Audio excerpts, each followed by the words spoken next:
Hey, everybody, and welcome to another episode of Implementing Gutenberg. Today, my guest is Alonso Indacochea. He is the founder of Block Party, a Gutenberg Blocks plugin. So this is going to be a little bit different than our previous interviews in that I've talked to people who have implemented Gutenberg on client sites. And with Alonso, we're going to be talking about actually building a product on top of Gutenberg. Alonso, how are you today? Very good, very good. It's another sunny day here in New Mexico.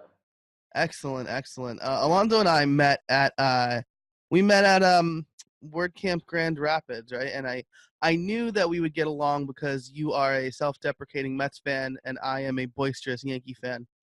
Yeah, well, I've been around a lot of boisterous Yankee fans. I have no idea why you guys seem to, take offense or be upset with a piddly Met fan who gets to win a World Series every 30 years. So, you're a New Yorker, so I'm with that as always. Yeah, absolutely. And the last one was it 2015. I was pulling for the Mets. Is that when you guys made it to the World Series? Yeah. And we lost to the Royals of all teams. I know.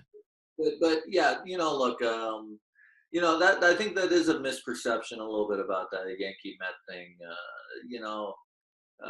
At the end of the day, we're all having gone through the experience of living in the New York metro area or in the city proper.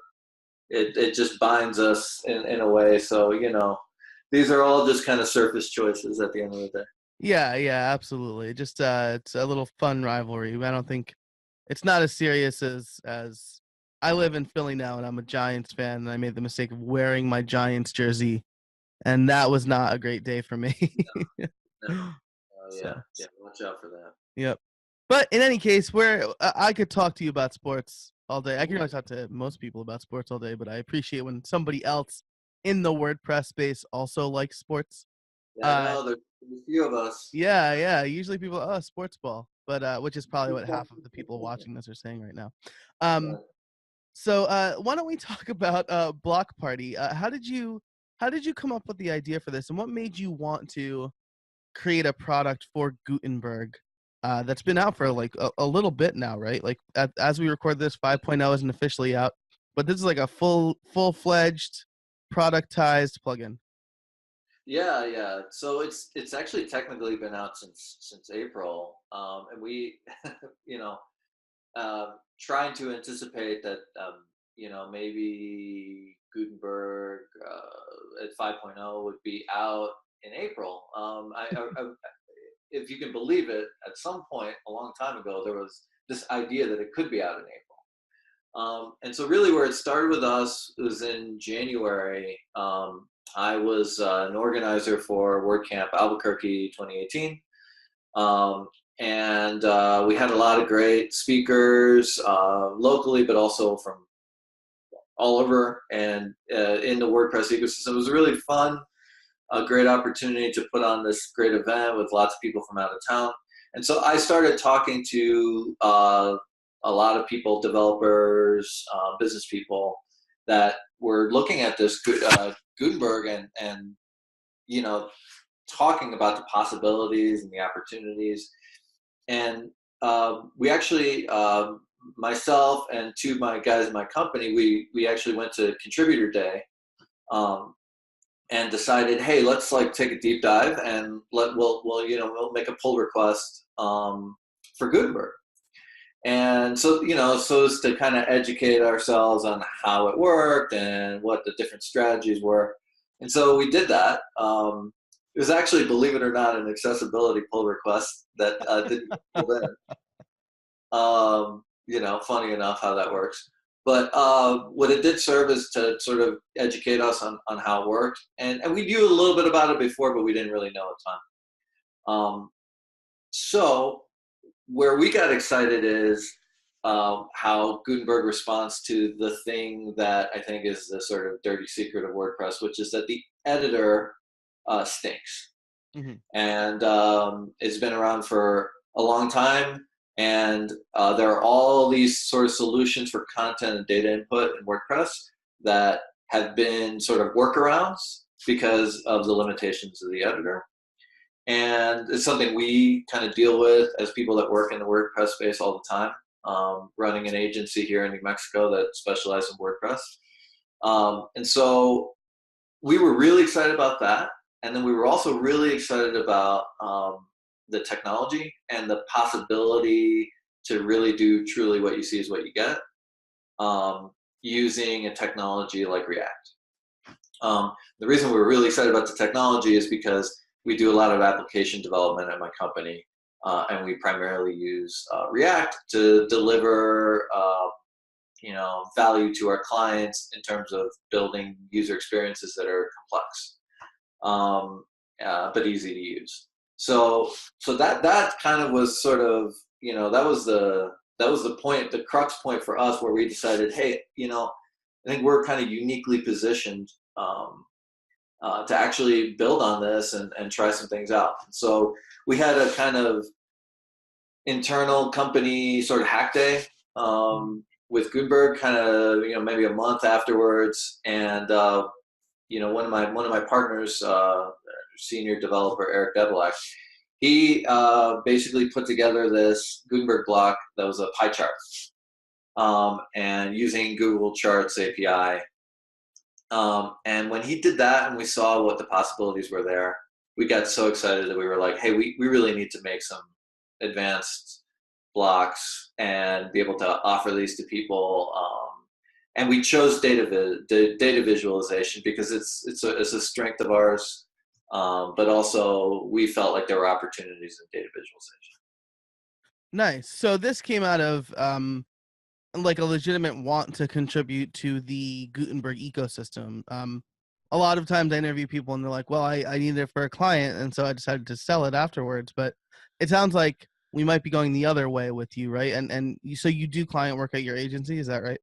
Yeah, we do a lot of client work, and I think they're related in insofar as what we've been doing and what we still do now, and what we're trying to get, I guess, away from eventually, is we do custom meta box. That's kind of the way we do things. We use CMD2. A lot of people use ACF. A lot of people do their own thing, but so yeah, that's what we primarily use, and we primarily use it because we feel like it's the easiest and best experience for a real business that needs,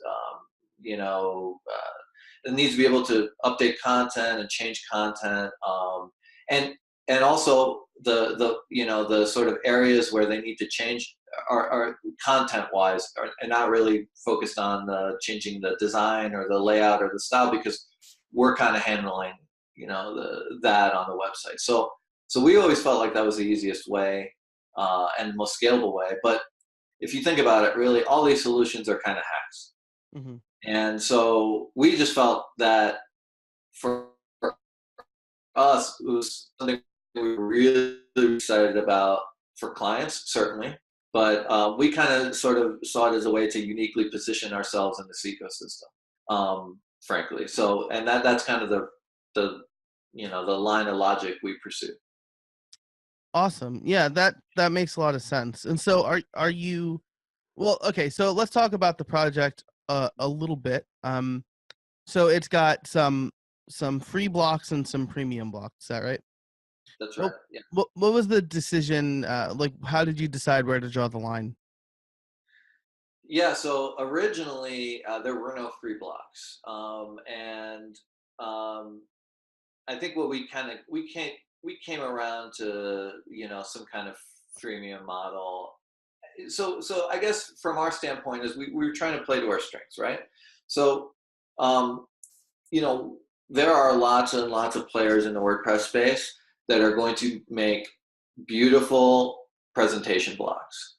And it's not to say that I don't think we can create beautiful blocks. Of course, I think we can. But it's a crowded, competitive landscape for these presentation blocks. Where we felt we had the opportunity to separate ourselves were in blocks that have advanced functionality, possibly interacting with microservices, with other APIs.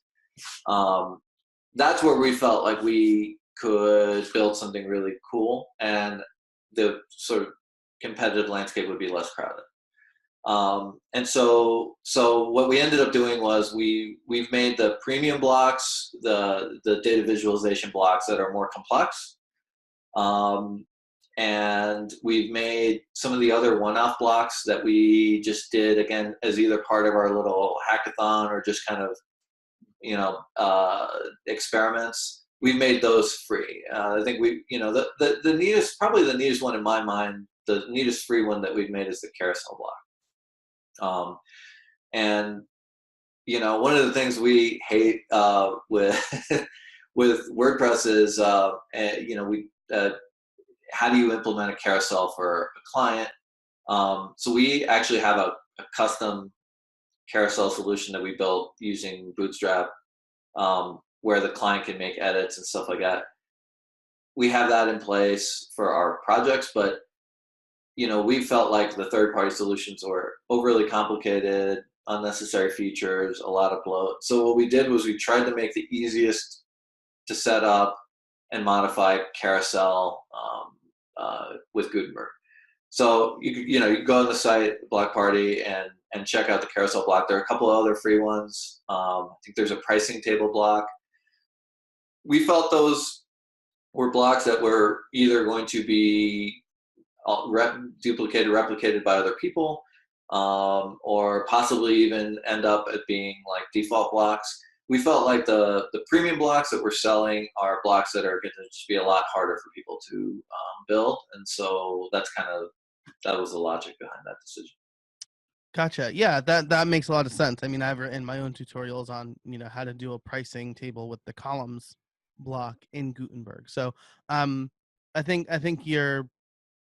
that line makes a lot of sense. And so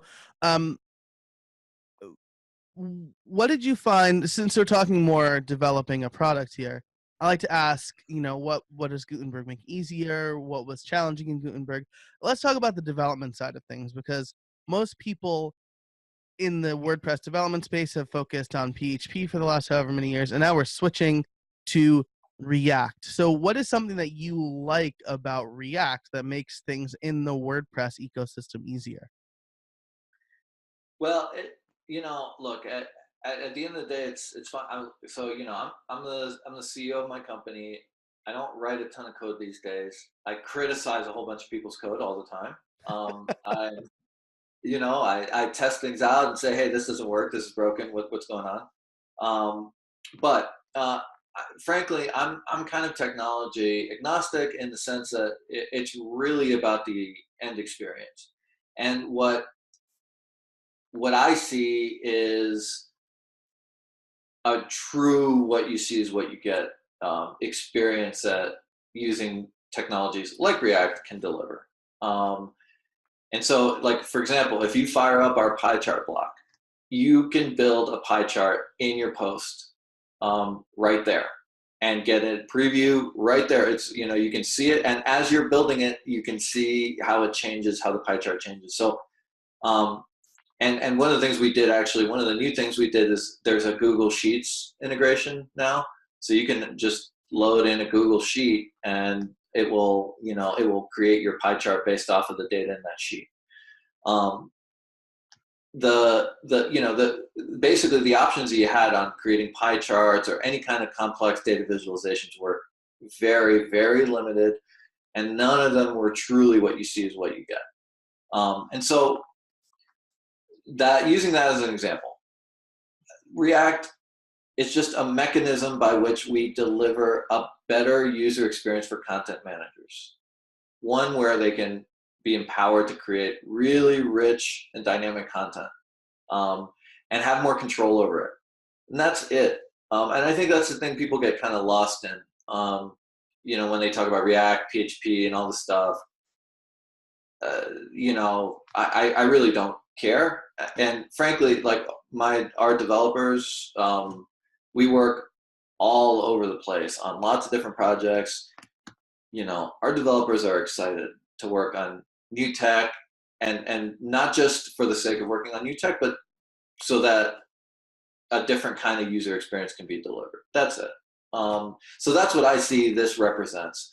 This represents a different paradigm and a better user experience at the end of the day for content managers. I really like that answer.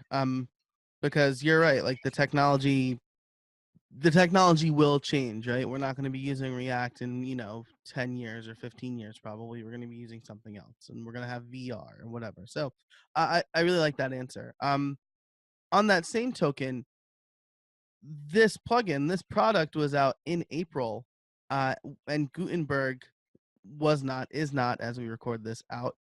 It seems like so long ago that we thought April was going to be the official launch of 5.0. But what are some of the challenges around that? You're developing your own software for beta software. Yeah,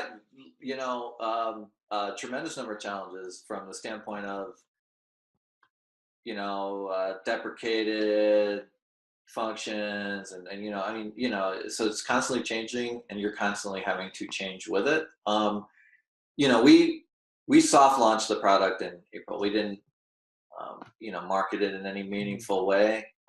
We just put it out there, showed it to her friends, and let people know kind of what was going on. And so we kind of built in sort of the ability to we haven't had a huge user base to be so worried about breaking bugs and things like that and being able to respond right away. So that's one thing, right? But the other piece is, this is a long-term play for us. And so we've invested the resources to support this product. And to me, I think what's really, really important is to be one of the first players to embrace the product and build really, really cool things with it. Because for us, as an agency, one of the things that we've talked about a lot with WordPress is we really like this ecosystem for lots and lots of reasons. It's an enormous ecosystem, right? It dwarfs every other software ecosystem out there. Its user base is enormous. But its user base is also not accustomed to paying for things. Mm-hmm. And so the projects that we tend to work with WordPress oftentimes are smaller projects in scale and in revenue than what we do business solution application work or mobile application work or things like that. So if we as a company are going to scale and we're going to stay in the WordPress ecosystem, we have to do something different, right? And so we knew that this was in beta, essentially. We knew that there was a lot of uncertainty about when it was going to come out. We also got to understand the controversy around the implementation and all that stuff. And so for us, the resources we've invested in it have just been part of, taking a risk, but a risk we felt was worth it to sort of position ourselves in a different way in the ecosystem. Nice.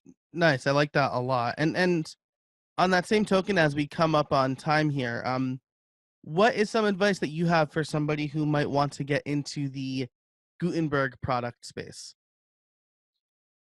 Yeah, I mean, I think one of the things I talked about is expect lots of changes, expect to having, invest a lot of time in support. I think that's one. I would also say there's a lot of products out there that are the same kinds of blocks. Divider blocks, accordion blocks, I don't know, whatever. Right. Primarily presentation blocks. I would really take a look at some of the other possibilities of what you can do beyond just sort of simple presentation blocks. I thought a lot about industry-specific blocks, all kinds of things. And then the other thing is, and this is something I've talked about a lot at different WordCamps this year, is I think it's bigger, the opportunity here is bigger than just a collection of blocks. It's bigger than, like a simple product. I really believe that this is going to change the ecosystem. And it's the biggest disruption to the ecosystem in years.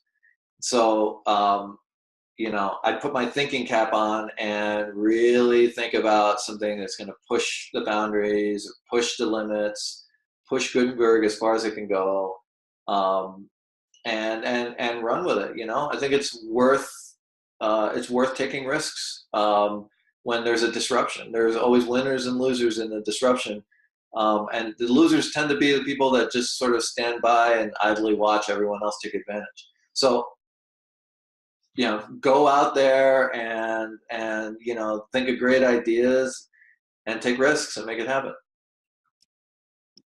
Again, really, really like that advice. I think it's something that you should definitely heed if you're thinking, "Hey, should I get into this?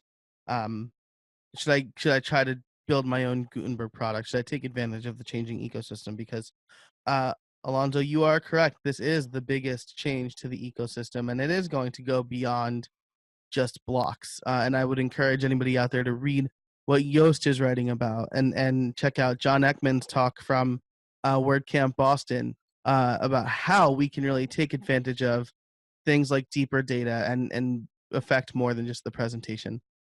So Alonso, thanks so much for joining me. I really appreciate you taking the time. Where can people find you? Yeah, so you can find me on Twitter, Alonso_IN. I don't tweet a whole ton, but you can check out Block Party, wpblock.party. And my agency is 11 Online. It's 11online.us. Come check us out. All right, great. I'll link all of that in the description for this video below. If you like this interview, make sure to give it a thumbs up and subscribe to this channel for more great content. Alonso, thanks so much for joining me. Have a great Thank day. you. And Thanks, Joe. everybody out there watching, until next time, get out there and build something. Hey everybody, I hope you liked that installment of this mini series implementing Gutenberg. If you want to know how you can implement Gutenberg, you can check out my course, Gutenberg for Freelancers. It gives you an overview of exactly how Gutenberg works, and then there's an entire section on how to prepare your client for Gutenberg. Email scripts, checklists, how to approach things, and case studies. So if you want to learn more, you can click the link in the description below, or I think it's showing somewhere on this screen. And until next time, get out there and build something.